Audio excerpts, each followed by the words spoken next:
Welcome back. Thank you very much. My name is Dilawar Ala Al-Din. I'm from the Middle East Research Institute based in Erbil, Kurdistan region of Iraq. I have with me a fine group of speakers, including policymakers and opinion leaders. On my left is Dina Al-Khatib from Chatham House. On her left is Dr. I should call you Dr. or Mrs. Al-Marqoush, Najla Al-Marqoush, the Foreign Minister of Libya. And we have Dr. Ahmed Awad bin Mubarak, Foreign Minister, or Minister of Foreign Affairs and Expatriates of Yemen. And we have Claudia Gazzini, she is a senior analyst for Libya at the International Crisis Group. We have Anas Al-Ghumati, and he's director of Sadiq Institute. And of course, not least but last, we have Geir Pedersen, SRSG for Syria, the special envoy for the Secretary General of the United Nations. As you can see, a panel of 7 people here, quite a challenge to go through them, but we will try our best. Everybody will be focused, and I already thanked the organizers on your behalf, so we're going straight to question and answers. There is a reason why the organizers have actually lumped 3 of these fascinating countries together. They are geographically diverse. Their background, socioeconomics, everything is actually different, distinct, but actually do have things in common. They are troubled countries for the last several years. They've been engaged in internal wars, as well as fragmentation, polarization, militarization of their societies. Their people are facing hunger, facing displacement, refugees, migrations, and so on. And of course, the local actors there are state, non-state actors, armed groups among them, and each one of them is likely to be, or actually transnationally linked to regional powers, global powers, and more importantly, the national leaders are now facing the task of putting their countries together, rebuild their nation, and achieve peace, as well as a roadmap for full recovery. On one hand, they have a fantastic international goodwill and offers of support, but equally, the international community have not really done them any favor by interfering, especially regional powers, by making the local leaders linked to regional as well as global powers. So among all these complications, yes, all they have in common, and I come from a country that has exactly the same in common, so I'm not the one to lecture them about these issues. But the good news is, each one of these countries, they still have the resilience and the potential to recover, the will to do so. They engage the international community. They do come here to seek international help to help them with that recovery process. And I'm delighted that we have a number of these, not just opinion leaders, but policymakers close to power and decision-making who can actually benefit from these bridges and tell us about their vision for their future. All 3 countries, again, have a kind of lasting, fragile but lasting ceasefire for the last several months, in some cases more than a year. But again, there is a risk that escalation and violence may erupt again. We need to hear from them. What are the prospects, and how are they making sure that we see de-escalation, reconciliation, and recovery instead of escalation? So, I could start from any one of you guys, but I'm going to fire away with Syria. Gib, you inherited whatever good work that your predecessors did in Syria, and the United Nations has been involved. You've done great efforts to make the parties, national and international, come together. And you also have some kind of doctrines that talk about step-for-step recovery. Without getting into too much details and getting everybody lost in the details, just tell us in practical terms what is happening now and what are you actually busy in terms of policies, practical steps towards making peace possible. Thanks a lot. I assume you are punishing me because I said I had to leave a little bit early, so that's why I'm first. If you leave too early, that means the United Nations, the international community, Exactly. leaving Syria behind. But So you listen, let me, first and foremost, a pleasure being here. Let me just remind you that, with the current crisis now going on for 11 years, half the pre-war population left their homes, and we have still more than 6 million displaced, internally displaced, and more than 6 million refugees. Then the economy has collapsed. More than 9 out of 10 are living in poverty. This is Syria. Close to 15 million people are in need of humanitarian assistance, and the country is, for all practical purposes, divided at least into 4 different areas. The government is controlling, let's say, maybe 75% of the territory, but as you know, we have then a patchwork of a country that is deeply divided. Then, to your question about the ceasefires, we then have had in place what I call a relative calm since March 2020. That calm was primarily meant for Idlib in the northwest, but then we have also, this was an agreement between Russia and Turkey. Then we have had understandings between Turkey and Russia and Turkey and the United States in the northeast. And what you now are seeing is, of course, a threat to that relative calm that has been in place now since March 2020, with what you have heard from the Turkish side, with the possibility for now a ground operation in Syria. What I'm afraid of here is that we can see a knock-on effect. If it starts unraveling in the northeast, it could also unravel in the northwest. We are working hard to prevent that from happening. Then, on the political front, after the war in Ukraine, even more difficult to get anything moving. Because as you would understand, to really move the process forward, I would need the cooperation of at least the Americans, the Turks, the Iranians, and the Russians. And as we all know, that is for the time being not possible. But from what I've told you already, you also understand that status quo is not acceptable. And I tried to mobilize and saying, listen, let's look at what we can be doing practically. And that's where I've launched my idea about the step-for-step approach. What does it mean? It means that Washington, Brussels, the Arabs should line up what they are prepared to do. And then Damascus lines up what they are prepared to do.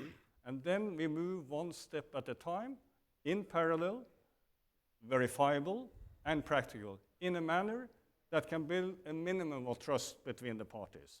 And I'm in the middle of this process right now. Okay, well, you and I know that when you talk about ceasefire in Syria, you first talk about Russia and Turkey, because Idlib is a hot spot. And Russia is now busy, but Turkey is threatening to come in. How worried are you for this to spoil everything? I'm very worried. I briefed the Security Council on Tuesday. I was in New York, and I told the 15 members of the Security Council that, listen, we may now see the unraveling of the structure that has been in place since March 2020. And I said, if we don't move this forward in a manner that we have discussed since December 2015 towards a nationwide ceasefire, we may face even more serious troubles down the road. Okay. And of course, the ones really suffering from this, primarily the Syrians, even less hope than they had maybe just a few weeks back. And of course, this is also a threat to regional stability. And it will obviously not help us solving the refugee issue either. But apart from worrying about it, what are you doing about it? That I will tell you after my visit to Damascus next week. Okay, well, that's fantastic. Lena, I wanted to just jump in, because you have studied maybe the Russian part of it, the Iranian side of it. We talked about briefly the Turkish side, but you tell us how different things are with Russia and what would be your view of or your recommendation next. Well, I used to, in the past, say that the first step, speaking of steps for me, diplomatically has to be a bilateral agreement between the United States and Russia. But with what's happening in Ukraine right now, I don't think this is feasible or realistic anymore. So what I will say is, today, President Biden said that he is willing to meet with President Putin to try to find a solution to the Ukraine war. And President Macron seems to also be on board. So what I will say is, Syria needs to be part of this discussion. So I'm no longer saying the US should approach Russia to talk about Syria. I'm saying when the US approaches Russia to talk about Ukraine, Syria has to be part of that conversation as well. Because let's face it, one of the things that empowered Russia to invade Ukraine is having gotten away with whatever it was doing in Syria with no serious repercussions when it comes to the international community. What Russia did in Syria is being in many ways replicated now in Ukraine. So for me, you cannot deal with Russia through isolating the Ukraine crisis from the Syrian crisis. Right. Well, Gir, and I'd like you to think about, not immediately answer, what the international community can do, because the international pressure, lobby, leverage that they have is actually huge, and the locals do respond to that, while the onus is on the locals to get on with putting their house in order. But I'm going to move to Yemen, if you don't mind. Excellency, Ahmed Mubarak, your country, again, has got a ceasefire that is fragile, but 2/3 of your people are actually below poverty level. People are suffering.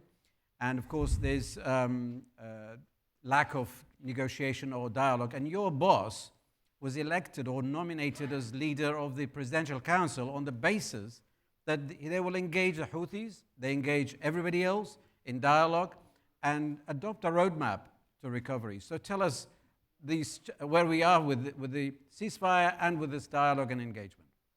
Well, thank you so much. Well, we are not yet in the ceasefire. What we are enjoyed the last 6 months was just a very fragile truce. Just 4 elements, simple elements, with a lot of violation. We were very optimistic weeks ago. In 1st of October, we received an expanded proposal from the UN, and we thought that this will lead to starting and resuming the protocol talks. Some regional events impacted negatively this process. I'm talking especially what's going on in Iran. Always, Yemenis, this is not the first truce. This is not the first time we sit on the table together. We did that before the conflict. Yemenis, I just remind you, in 2012, 2013, we were considered as one of the most successful transitional project in the region after the Arab Spring. Everyone was talking very positively about what's going on in Yemen. Then we tend to what we are suffering from now, a civil war. Now the situation is very difficult. We have a functioning government in Aden. BLC, which is the Presidential Leadership Council, consisted of all the parties, all the powers on the ground, except Houthis. We made very painful concessions and compromise to bring the Houthis to the table. But as it was happened many times before, in Geneva twice, in Biel, in Kuwait, in Stockholm, every time, whenever we try to come to the middle and give Houthis something, they never paid back anything. So now Houthis are trying to benefit from the regional tensions. The special envoy, actually, he's waiting. Something will come from some of the regional talks between some regional powers. But we are stuck there. Okay, well, the Houthis started from Sada downwards. Now they've taken the capital. They've taken, I can't say half, but half of the population at least. So they're fact on the ground, and years of war, national and international alliances, failed to move them. Are you likely one day to avoid war, to accept the reality, like Yemen used to be divided, the status quo? Is this likely a scenario, or are you likely to refuse that altogether? Well, in 2015, Houthis used to control the entire country. And now we are controlling more than 75% of the Yemeni territories, more than 50% of the population. Most of the oil and production areas is under the control of the Yemeni government. Most of the Yemeni parties, the democracy, the voices is in the areas controlled by I mean, to be able to respond to your questions, first we have to understand the nature of the problem in Yemen, because you cannot say that we'll accept Houthis. Always we offer to the Houthis to be part of the future of Yemen. We just ask Houthis just to respect just one constitutional principle, that all Yemenis are equal, because our problem with the Houthis is not controlling Yemen, because they believe that they have divine right to rule Yemen. This is the real problem, and this is something will not be accepted at all by the Yemenis. Let me interject here. You're one of the good guys. You're one of us. You were an academic, turned into politics, and then you were kidnapped because you had in your bag an original copy of a constitution that the Houthis didn't like. And then that's years later, if people talk about constitution, you're likely to go back to the same copy or a new one. And I know the challenge, but if you were to offer the Houthis a compromise on the constitution, what would that be? Well, first, I think the foundation for peace in Yemen are there in Yemen. I mean, the national dialogue outcomes, which all the Yemenis sit together for 2 years, the draft of constitutions. For me, I think that we have to revisit this copy. We cannot, assume that, as we pause, then we replay the tape. The problem that if Houthis will accept the new structure of Yemen, which is federal Yemen, which all the Yemenis will be part of the future of Yemen or not. This is, are they will accept kind of decentralized government, or they want again as a holy center? This is how they, describe themselves. They will just rule Yemen. This is the question. Okay, well, thank you very much. Again, I leave you with this question: what the international community can do to help you. Well, I'm glad. So you organize your mind so that in crisp points tell us 1, 2, 3 at the end. But I'll come back to you after I go to Excellency Najla Al-Marqoush. You heard a lot, and you may actually effectively recognize many things. They could speak on your behalf, or you speak on their behalf. But coming back to your country, again, there's a ceasefire. It may go on. But then again, if you put any zone of influence, a color for any faction that controls, it could be like a rainbow. Libya is still very fragmented, and the onus of reuniting is on the leaders of the country. More importantly, if you look at the characters on the ground and ask them each, why are you not making progress on election law, on constitution, on creating an environment for election? Each one will give you a good reason not to do anything. So you give us your strong reasons to do something, and what is your government is likely to adopt as a roadmap for recovery in practical points. Thank you so much. It's a really pleasure to be among all those intellectual people. Always I like to have this mix between politician and academic and researcher and practitioner, because that will give a rich of experience. I will answer the question immediately about what the government can do. Well, government comes with a promise that we need to be the last interim government to deliver the election. The path has a lot of challenges, a lot of obstacles, but now I hope that we are very close to the point where the State Council and the Parliament, both of them, they need to agree in constitutional base. This constitutional base, like 80% of it has been done, but there is some aspects with it still have disagreement.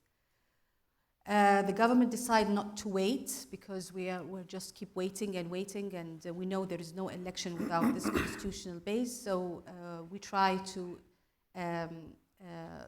discuss a holistic plan to secure the election process in the ground through the Ministry of Interior.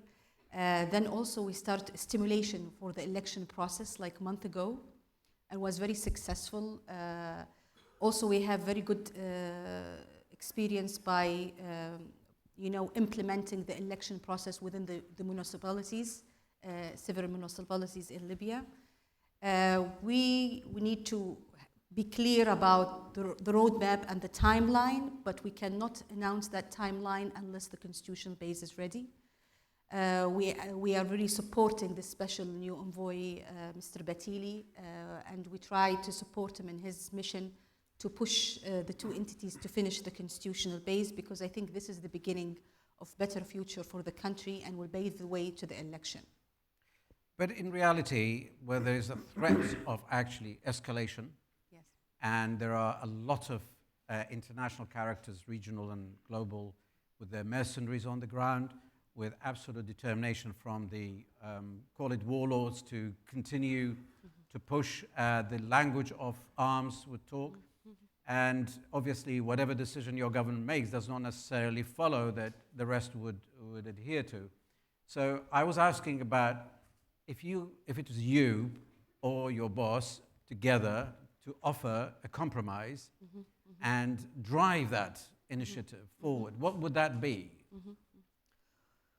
Well, you know, when you're in place in transition, there are always chances of opportunities, and also there is a risk. And we start with the opportunities, the election, and how we pave the way for it. But the challenge is how to bring the Libyans together to agree on the election process and also to move forward, which require a lot of peace tools, conflict resolution tools, which is dialogue, negotiation, mediation. There is a lot of talk start happening a year ago, and it wasn't successful to the point we can accomplish or announce something. But we need to work toward national dialogue among all Libyans together to decide on their country and to decide to their future. Is it possible? I think yes, but also we need to expand. I will not say just the government need to lead this. We need to also give the agency of the civil society, the Libyan on the grounds, different entities, Libyan diaspora. We need to work together to create that momentum. Well, when a woman talks about dialogue and reconciliation, I trust that. And I am really delighted to see a strong woman being the face of Libya, the foreign office, and to have survived the Libyan kind of turmoils and politics. I really commend you. And I'll come back to you with two questions. One is, just like the rest, how the international community can help. But actually, the Italians have a soft spot for you, and we're in Italy. They're worried about migration, they're worried about economic integration, they're worried about stability, and they want to help. And you're here, hopefully you'll have met a lot of officials, but you tell us also what you're going to tell them, how Italy can help, and how closely you want them engaged.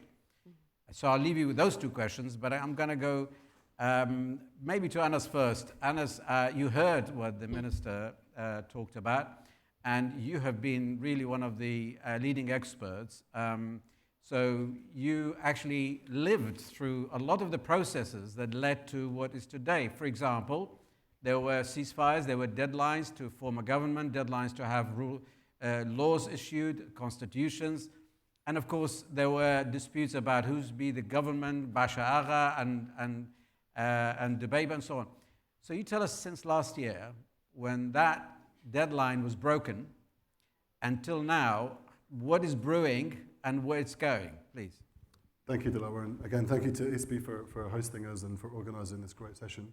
I think when we look through and sift through the debris of this crisis, this explosive crisis, and I should be clear, Libya has on its hands a crisis of epic proportions, not only for Libyans, but of geostrategic implications that will reverberate through Europe and through NATO's southern flank.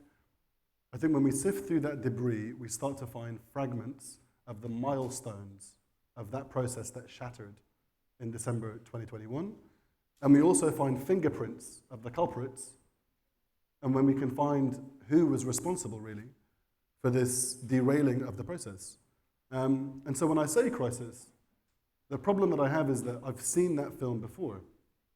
I've seen it in the last peace process in 2015. And so what ends up happening is that it starts to look like a staged managed crisis. And that's really where it becomes peculiar. And I think the question that I have, and I'm sure many analysts that are speaking, whether in these panels or the panels before, you have to ask yourself, how honest should I really be about this? Because it's a very, very difficult situation to explain without laying the responsibility in the hands of Libyan politicians, but also in the hands of internationals that were responsible for this crisis. Now, the first thing are these milestones that shattered. The first milestone that shattered was the constitutional basis of Libya's elections. This was not a year-old problem. I want to be very clear. Libya's constitution was drafted in 2017. It's been on the table now for 5 years. This is not something that is new. The Libyan parliaments, the rival legislatures that have been elected into their now almost entering into their 9th or 10th year, they have absolutely no political will whatsoever to relinquish power.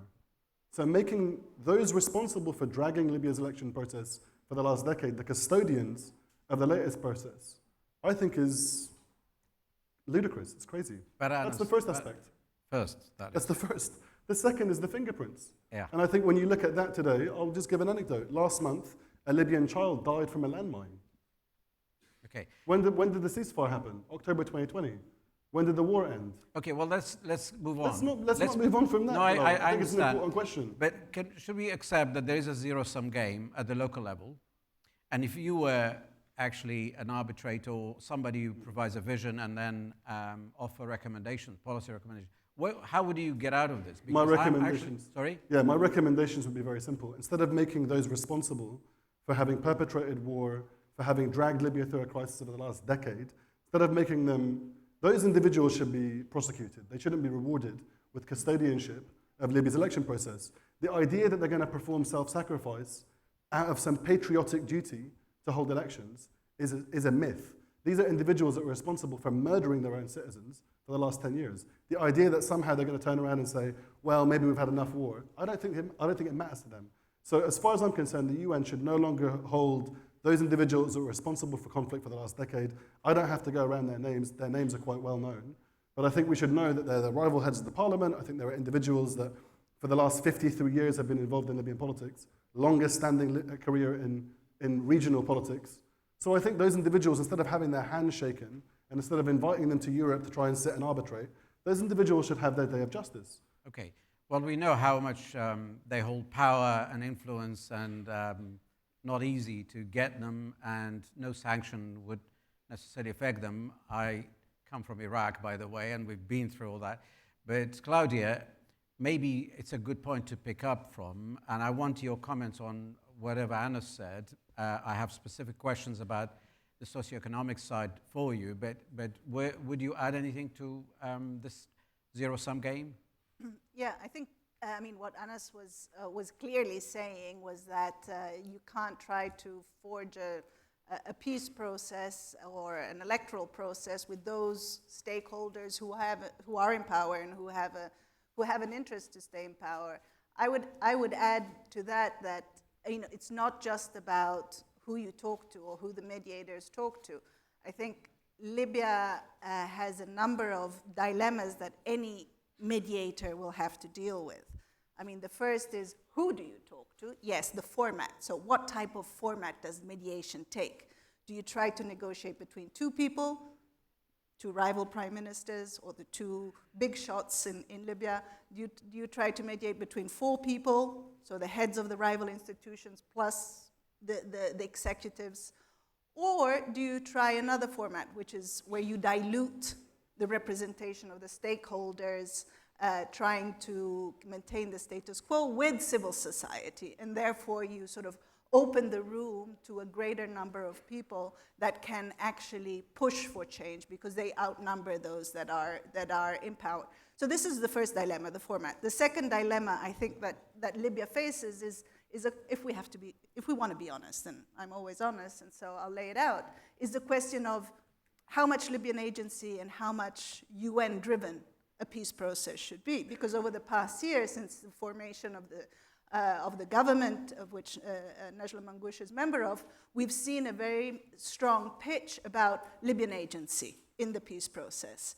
But when you have too many agents, then that Libyan agency means status quo. So you start to need a UN-driven process, I think, more a UN-driven, Libyan-backed, rather than, Libyan-driven, where you have too many Libyan-driven processes. And that's the state we're in now. And these are the big dilemmas. And of course, the third one, let me just end on this, is a mediation, a peace process to achieve what? Let's be honest. Is it to achieve elections? Really? Do we really believe this?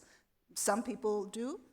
I in part do, but not everybody does. Not everybody in Libya does. So there's also the question of whether that peace process should be towards forming another executive, another government. These are all questions that are still wide open in Libya. And Okay, well, have not been I'm going to take you just briefly if you talk about the current socioeconomic conditions and also whether the environment is in any way right for inward investment. There's international community and there are a lot of potential there. So you should briefly comment Sure. on including poverty and recovery and repatriation and all of that. Sure. You know, the really sad thing about Libya is that it's actually a rich country. So the sadness is that it's a rich country that produces currently 1.2 million barrels of oil a day with the high prices. This sort of indicates a potential yearly earnings of in the range of 35 to 40 billion dollars a year, which is way in excess of what the country spends. So you can see that the money is potentially there. But because of the divisions in the country, you have certain de facto limitations to the spending. So the government, which in Libya traditionally has been always the promoter of investments. I mean, the big share of investments in the country comes from the public sector because 98% of the revenues comes from the oil sector, which is in the hands of the government. But because of the state of division, because of this lingering legitimacy or doubtful legitimacy of the governments in power, nobody has full authority to spend. So it's a country that isn't poor at the moment. I can't say that because 80% of the population is on the state budget, but we do have a sizable amount of refugees and displaced, not, of course, in the same quantities as I've heard from the previous speakers, but it's a country that can do so much more, has the means, has the wealth to do it, but because of the ongoing political crisis, it's foregoing the opportunity to invest in its future. Excellency Peterson, back to Syria, and you will remember my question about the international community, what can do. I don't want it to be generic and vague.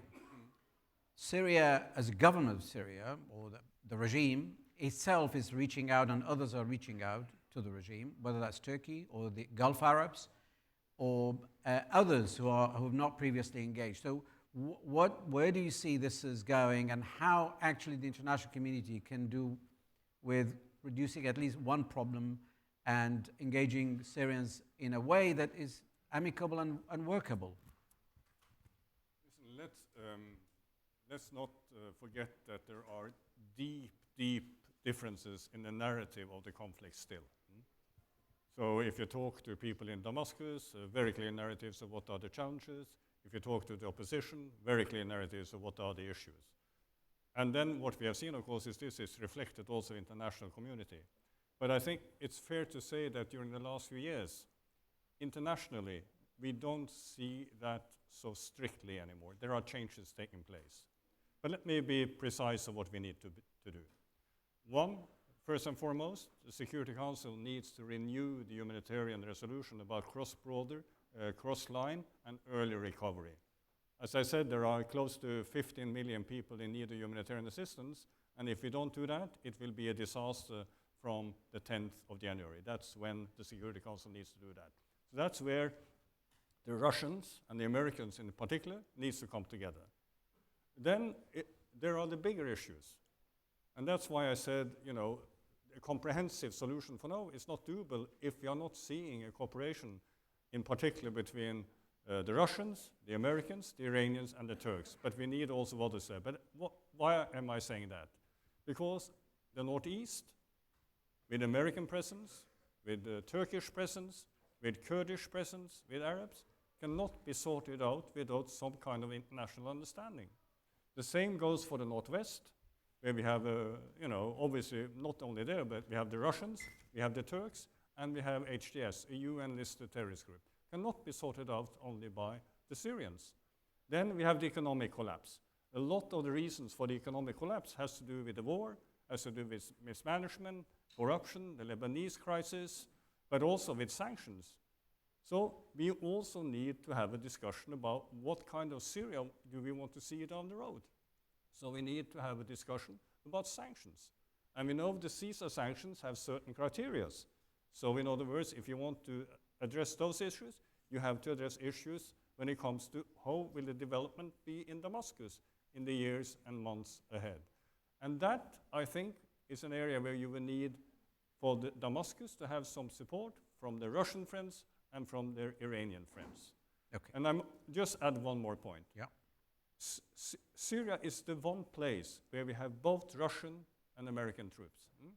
Yeah. And the deconfliction between the Americans and the Russians are absolutely critical that it continues. So this we also need to see.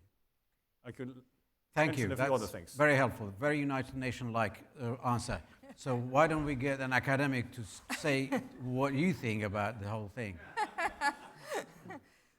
The good thing about being an analyst is I am not a politician. I do not work for a multilateral. I can just state my own opinion. So, however, I also wish that there was a Syrian political voice on this panel, because here we have a Yemeni one and a Libyan one. So, so I will only speak as an outside observer and say that in many ways, the war on Ukraine somehow derailed the trend towards de facto normalization with the Assad regime.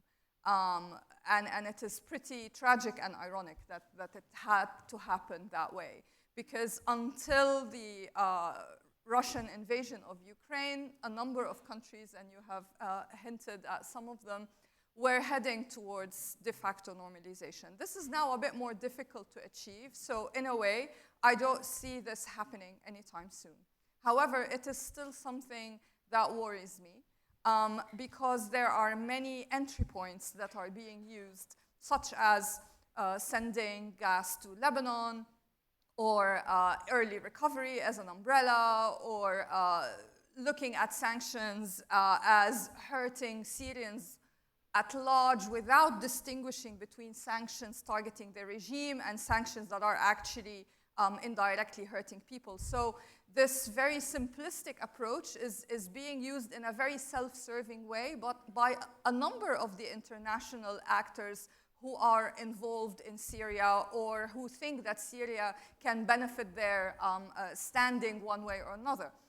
Some, for example, in the region, see in Syria an opportunity to increase their regional influence. Some think that Syria can be a platform for standing up to the United States and to Russia, Turkey here being an example. But there's one big elephant in the room which is often not addressed, and that is Iran. I have been working on the Syrian conflict for more than a decade, well, basically since it began. And even before that, I was working on Syria, obviously. And right now, the Russian involvement in Ukraine is being utilized by Iran as also an opportunity to increase its own influence in Syria. And one thing that I detect time and time again in international policy circles is no one wants to talk about Iran's regional role. Not just in Syria, but also we heard in Yemen, we know about Iraq, Lebanon, etc. Why? Mainly because the nuclear deal was seen as the priority, and if anyone were to address Iran's regional role, this was seen as a potential threat to having the nuclear deal resurrected. Well, now I personally think the nuclear deal is dead. So what are we going to do? Are we still going to hide behind this facade and not address Iran's regional role, which is a huge destabilizing force, not just in Syria, but elsewhere in the region? So I think when it comes to normalization, etc., we also have to think about Iran, because part of the motivation for some countries like, for example, UAE, in trying to say maybe we'll have some soft level engagement with the Assad regime is partly because of their worry about Iran and feeling that they have to contain this threat one way or another. Okay. So let's not reach this level of so-called containment that ends up actually causing more trouble further down the line. Thank you very much. Excellency Abu Shahab, Ahmed. In Iraq, they call Ahmed Abu Shahab. you were nodding as you were listening, and there is so much in common. There is Iran in common. There are other things in common. We don't want to go into that because both sides have got their own international partners and alliances. But tell us how the international community can actually really help. You've got poverty and urgent need for food for a lot of millions of population, as well as the country to be put together and the international community playing a good role. And there's also the Russian war in Ukraine must have added to the problems and the food security. So please tell us about how people can help. First of all, I want to comment what she just said. I mean, really our problem is with Iran. I mean, their expansionist agenda in our region. You know that Houthis, after they occupied Sana'a, our capital, one of the most senior Iranian leader, said that now they are controlling 4 Arab capitals. And he mentioned Sana'a as one of those 4. People thought that the Iranian intervention started just during this war. And I will remind you, in 2012, that time most of the Yemenis were sitting together at the table during the national dialogue. At that time, the Iranians were supplying Houthis with heavy weapons. And I will refer you to some of the international reports, Jihan 1 and Jihan 2. That was 2012. And that never stopped, never stopped. So what the international community can do for Yemen. First, I will ask, to adopt a new approach, not just tackling Yemen and taking Yemen just from the humanitarian angle, as it is this catastrophe made of, or because of natural disaster, not a man-made disaster. Without adopting, especially by the European country, a new comprehensive approach dealing with the political, security, economical angles of the conflict, then we will not be able to resolve the problem. This is one of the issues. Secondly, I mean, the UN, the International Committee, they have to adopt new result-oriented approach more than just process-oriented. We have been asked time after time to reinvent the wheel, repeat the same mistakes. We have been, and we attended, tens of peace talks. We reached the same deadlock. Without understanding by the International Committee the nature of the conflict and the nature of this group, militia group, ideological group, our problem with the Houthis is not accepting them as a part of the political map in Yemen. Our problem with the Houthis that they believe that they have divine right, that they're insisting to rule Yemenis and impose the Iranian model in Yemen, which will not be accepted at all. Thirdly, now we have functioning government and we have a lot of potential in Yemen. When you talk about Yemen, don't talk just about the conflict, but also what the International Committee can do to support the BLC. The International Committee can do, for the development in Yemen. Millions of young people. I mean, 70% of our nation are young generation. What they can do, what kind of windows. Europe, they don't, that much interest because we don't have migrants. There is not that much refugees from Yemen, just few hundreds. Why? The reason why? Because most of the Yemenis still tomorrow will be better.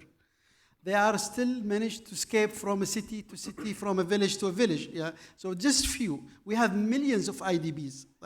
So we have to manage the hope and the expectation of Yemen and not wait until the entire world start facing the same Syrian problem.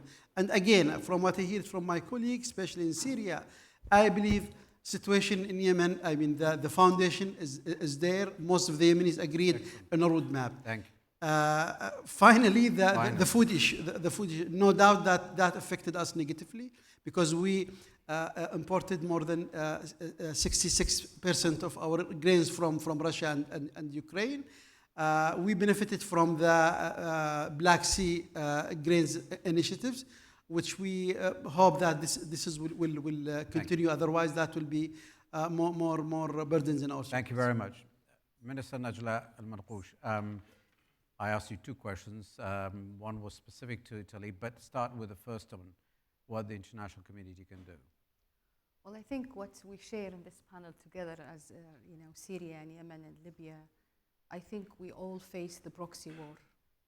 And We have been the victim for so many years for this different international interest when it comes to our region.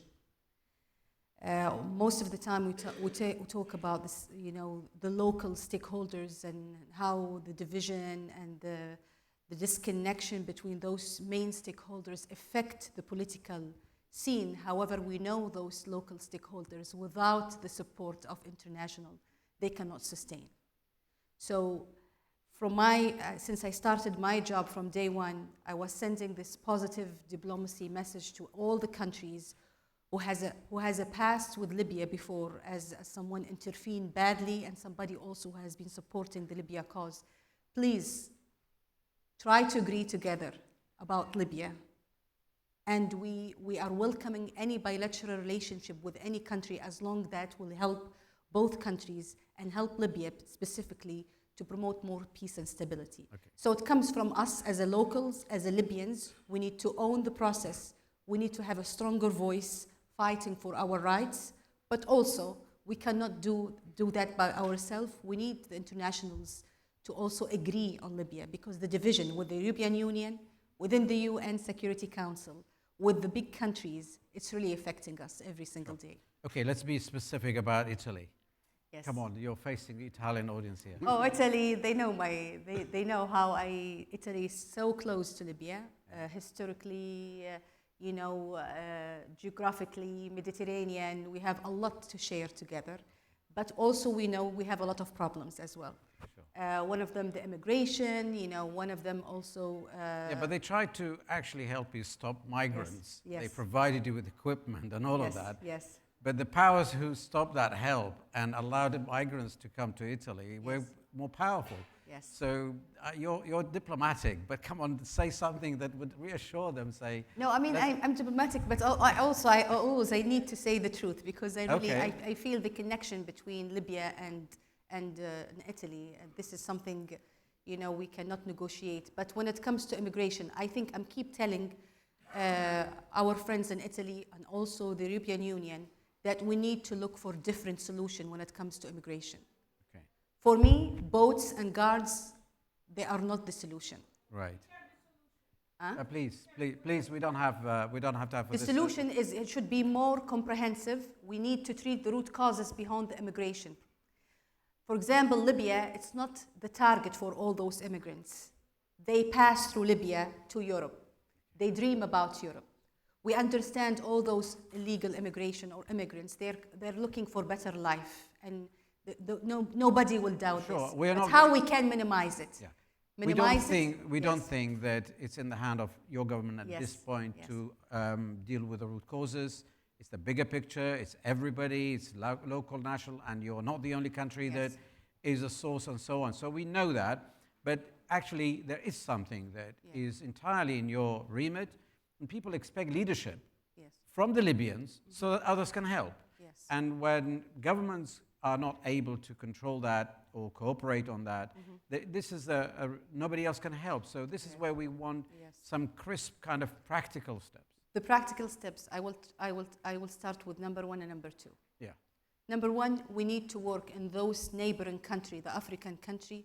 We need to fund those countries in development projects. So people, they will work in their region and they don't have the reason to fly because they're looking for better opportunity, for more development and economical opportunities for those regions. The funding is supposed to go to those regions to help to minimize this. The second one, we have a big borders with a lot of countries. For example, between Chad and Libya, 1,000 kilometers. You can imagine 1,000 kilometers, how we can control it. Okay. So with resources, with equipment, to secure our borders. Was that number 2 or number 1? This is number 2. Okay, right. Excellent. Thank you. You've done very well. Yeah. Anas, I'll come to you. I actually want you to tell me, characterize, the Arabs are divided. They support both sides, and the Europeans are not really united. Yes. But they do have some commonality in the way that they got involved early and now not as much. And then we've got Turkey and we've got Russia, we've got all sorts of... Tell us what's happening with that, because that's too complex. And what can the international community do? So starting with what the international community can do is, I think it's really a question of political will.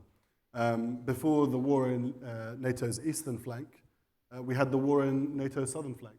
And it didn't seem to be an issue of concern because Russia didn't go in there very openly. It walked through the back door. And the back door and the red carpet treatment was given by members of NATO to walk into Libya. I mean, France was operating with Russian special forces at the same time whilst they were there. Partners of the US here in Europe, like the United Arab Emirates, were funding Russian mercenaries to station themselves in Libya. According to the last UN report, 25,000 mercenaries are operating in Libya. And I think that in itself tells you that not only was there a ceasefire agreement that you rightly pointed out, Delaware, that was signed in October 2020, but a provision of that ceasefire, two things. The first is that the foreign mercenaries wholesale should withdraw from Libya's territory within 90 days. January 16 came, no one left. They've been there for over a year. We've seen rapprochement now, for example, between Turkey and the United Arab Emirates. We haven't seen any of them withdraw their forces. We've seen Russia repeatedly talking about the fact that their presence is not there. They deny the presence of their mercenaries. Turkey has an agreement that was requested by the former Libyan government to bring forces in, but the other side, the United Arab Emirates, France, for example, at one period, Russia, none of them have ever accepted that their forces are in Libya's ground. So I think the deeper question for me is about this question of political will, and it is there. When Libya's oil was blockaded last year, it was only a matter of a few phone calls from President Biden to the United Arab Emirates to open the oil up. They brought both sides. They brought Dbeibeh, for example, the Prime Minister, and they brought Khalifa Haftar, and within a few moments, it was open. They never asked the Russian mercenaries to leave, and that's a curious omission. So I think the question for me really about political will goes right to the depth of Libya's crisis. It's not just a crisis. It's a staged, managed crisis, because if it doesn't itch, if we're not scratching the itch of European and Western policymakers, then it's not a problem.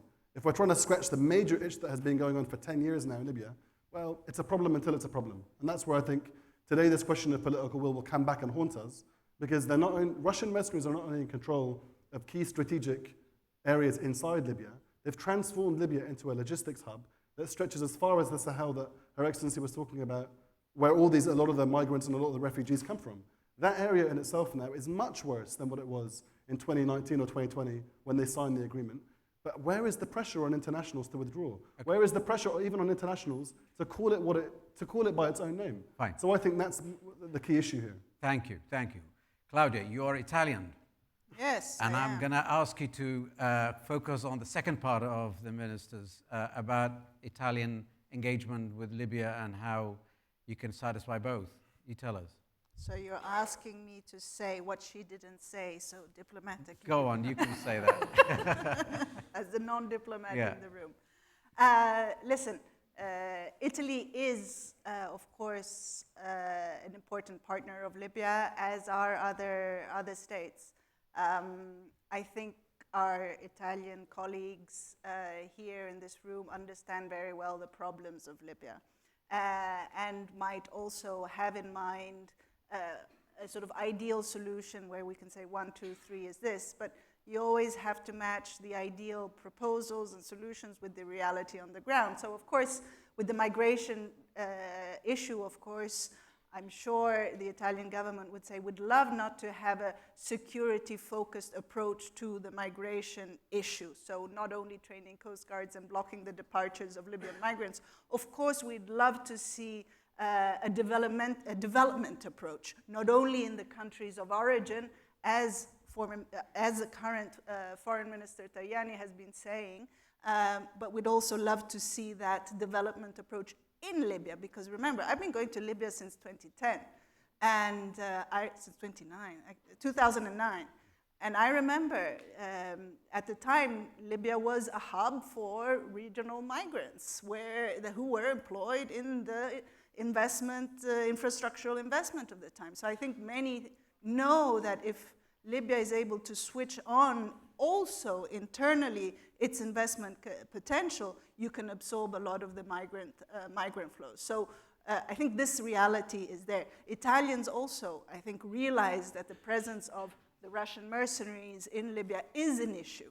Of course, like other fellow NATO countries, would like to see that sort of gradually fade. But what leverage do they have? You say political will. Well, it's more complicated than that. It's not just enough to have will. You need to have also leverage. So what leverage actually does one country alone have? It has to be a broader leverage. And for some countries, and I would say specifically the United States, apparently doing something forceful to rid Libya of the Russian presence, which can be seen as a NATO strategic threat at the moment, is not something they're willing to do because it would unbalance relations with Egypt. So it's a much broader and more complicated issue than just not having political will or not knowing. We know what Libya needs, but it's a delicate balancing act for individual member states and collectively as well.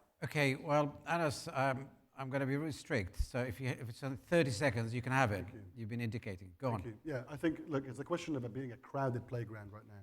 If you have 25,000 mercenaries right now, and you want to try and move towards the Russians, there's layers and layers and layers upon, quite frankly, innocent people and innocent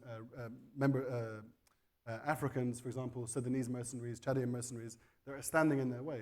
To remove them is not only a question of leverage on Russia, I agree with you, but it's not that Russia has only developed them. They're being paid for by partners of NATO member states. And I think that in itself is the real question. If you can pull out and decrowd that space and isolate them, then we might be able to get back to a sequenced withdrawal of some of the hardest mercenaries to remove. But a lot of those mercenaries don't want to be in Libya. Okay. Well, I like your practical thinking. Using Kurdish authoritarianism, we've got 2 minutes, and I'm going to dedicate 1 minute each for each minister. Okay? So maybe while we're still talking about Libya, Excellency Najla, how would you use that minute to appeal, to say what? Go on, sum it up. Okay. Well. So the 1 minute. Well, why don't I give you 1 minute notice, and then I go to Minister Ahmed. You tell us, you're Yemeni, you're representing a country, you're appealing, and you have problems, and this is where I want you to sum it up to say your priority number one. Well, our priority number one is, empowering and supporting my government to be able to serve the Yemeni people, all Yemeni people. This is number one. Number two, all the regional power who are supporting the Yemeni government, they have to come together, and without that, we will not see, in the near future, a resolution in Yemen. Number three, I think, without maximize the pressure on the Houthis to bring them to the table and change the approach by the international community, then it will be difficult for Yemen to be seen again as a Arabia Felix, as we used That's to lovely. say. That's great. Minister Marqoush. So in 1 minute, I will say again, echoing my dear friend, supporting the effort of national unity to move toward the direction of election. Election is possible. Most of the Libyans, they want election. We has been since 2011 from interim government to interim government. We know there is nothing will be added to the future of Libya if we continue in this loop. We want also international to support Libyans' dream toward better future instead of trying to create other scenarios. They will lead the country to more crisis and more division. Well, I want to thank every one of you. We stuck to time and we honored it. And I want to thank every one of you who stayed here and stayed awake. But in the usual way, I want to thank Lina, Najla, Ahmed, Claudia, and Anas. And please give them a big hand. Thank you.